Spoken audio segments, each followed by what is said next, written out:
To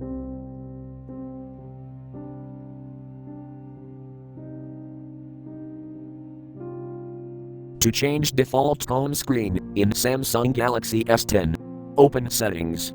From a home screen, swipe up or down from the center of the display to access the apps screen.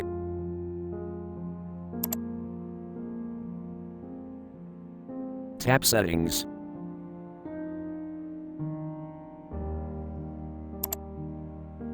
Scroll down.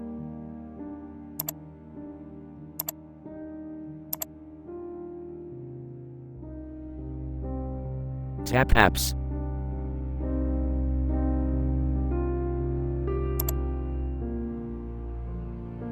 Tap More icon.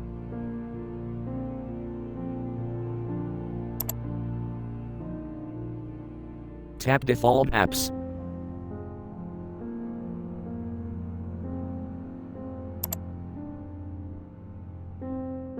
Tap Home Screen.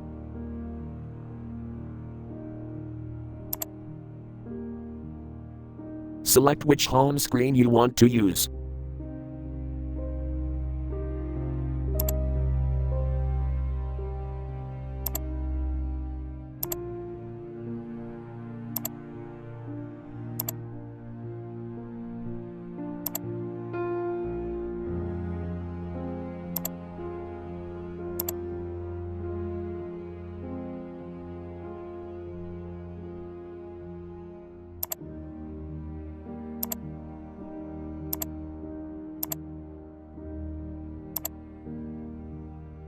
Thanks for watching. Have a nice day.